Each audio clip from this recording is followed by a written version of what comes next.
In today's lesson of Tech with Timothy, we're going to learn how to turn a very annoying feature off on your iPhone. Have you ever picked up your phone and noticed that if you touch the screen, it wakes itself up? If you have, you've probably discovered how annoying that can be, whether you're sighted or blind. In today's demonstration, I'm going to show you how to turn that feature off. Since it's related to the screen, you might think it's located in the display settings, but as we will see, it is not. Instead, you have to go a little deeper into the settings to get to it, and so I'm going to show you where this hidden feature is so that you can turn the touch to wake functionality off and only be able to wake up your iPhone by pressing the side button, as it's called, or to also refer to it as the lock button. First, we'll go to Settings. Settings. Double tap to open. Settings. Search field. Screen curtain off. And I'm going to turn my screen curtain off so that sighted people who are watching this video can also see this, as I think it will benefit them as well. So I double tapped on Settings from the home screen, and that brought us here. We're in the main settings window now. I'm going to swipe 3 fingers to scroll up. Personal hotspot. Rows 9 to 25 of 173. There we go. Had to touch it first to get it to focus. And now I will touch the screen, see where I am. Battery. Button. Face ID and passcode. Wallpaper. Accessibility. Home screen. Accessibility. Button. That's where we want to go. Accessibility. Vision. Heading. Voiceover. On. Button. Now, the first thing you'll see is voiceover, and that's what this speech is coming from, for those of you who are sighted and not aware. Zoom. Off. Button. Zoom is, I guess you could say, for low vision users. Display and text size. Button.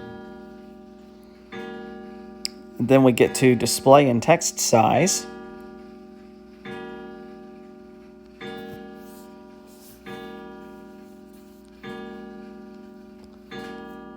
And excuse that, that was my clock. Motion. Button. Spoken content. Button. Audio descriptions. On. Button. We have to go a little ways down. Physical and motor. Heading. Touch. Button. And finally, we get to touch. And if you double tap here. Assistive touch. Off. Button. And we have several things here. Most of this we're going to leave alone. Touch. Heading. Assistive touch. Off. Button. So we have assistive touch. Of course, I recommend just leaving that the way it is, unless you want to try it out. Assistive touch allows you to use your iPhone if you have difficulty touching the screen or if you require an adaptive accessory. Yeah, so there's the description of it. Vertical characters. Words. Speaking rate. 60%. 55%. I'll slow that speech down just a little bit in case it's too fast. Reachability. Off. Double tap to toggle setting. Swipe down on the bottom edge of the screen to bring the top into reach. Haptic touch. Button. A haptic touch, that's where you can go customize the vibration that the screen emits, or they call it a haptic. Press on the display using a different length of time to reveal content previews, actions, and contextual menus. Touch accommodations. Off. Button. If you have trouble using the touchscreen, adjust the following settings to change how the screen will respond to touches. Okay, so that's pretty self-explanatory. Tap to wake. Off. And there is the culprit we want. Tap to wake. Wake the screen when you tap on the display. And there's the description.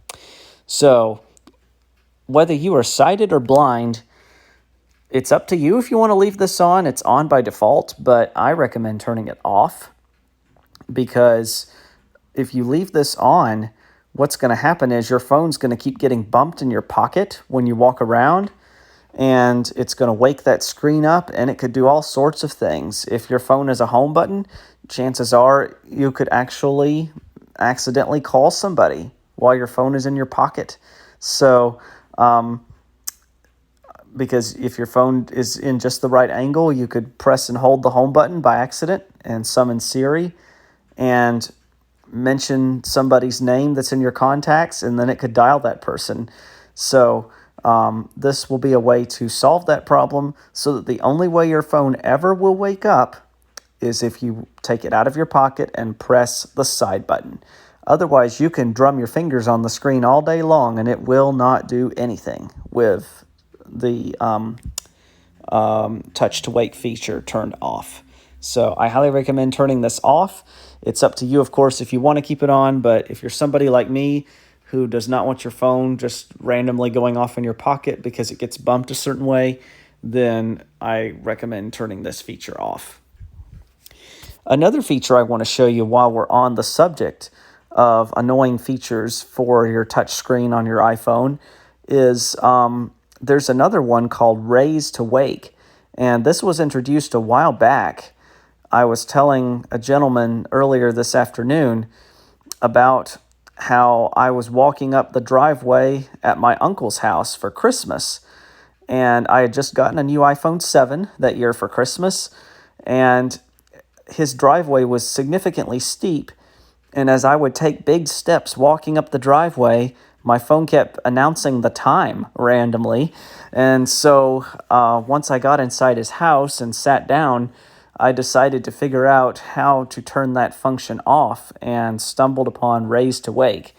Fortunately, this one is in the display settings where you can easily find it. So let's go back there now. Swipe down on accessibility, back button, settings, back button, settings, accessibility, button, wallpaper, button. And I will scroll up a little bit. Bluetooth, on, focus, screen top, general, control center, display and brightness. There button. we go, display and brightness. I'll double tap. Appearance, heading. And we'll scroll down. Light, button. Selected, dark, automatic, options, text size, button, bold text, brightness, screen brightness, true tone. Automatically adapt iPhone display based on ambient lighting conditions to make colors appear. I'm not letting it speak because I'm in a hurry. Night shift, 10 p.m. to set, auto lock, 5 minutes, button, Raise to Wake, off. And there she is, Raise to Wake. Display, heading. So Raise to Wake, what that does is you pick your phone up off a desk, shall we say. This feature is only really good if you're in the office. If you're somebody who moves around all the time, I would recommend turning this thing off, especially if you climb up a hill, because when you ascend up the hill, the phone's going to think you're raising it, because in a way, you are, especially if it's in your pocket. So I would highly recommend turning that function off. If you're someone who sits in an office all the time, the idea is your phone's sitting on a table and you pick it up to look at something and immediately the screen wakes up right away, so that all you have to do is do your Face ID and you're good to go. If you have a Face ID phone, if you have a Touch ID, same idea. But if you're not someone who only uses your phone in the office, that can get very annoying very fast. So again, Raise to Wake and Touch to Wake. If you want the best experience with your phone, especially if you're a blind user, turn both of those things off. And that will call an end to this Tech with Timothy video. Thanks for watching. Controls, timer, stop, voice, selected, accessibility, selected, screen recording,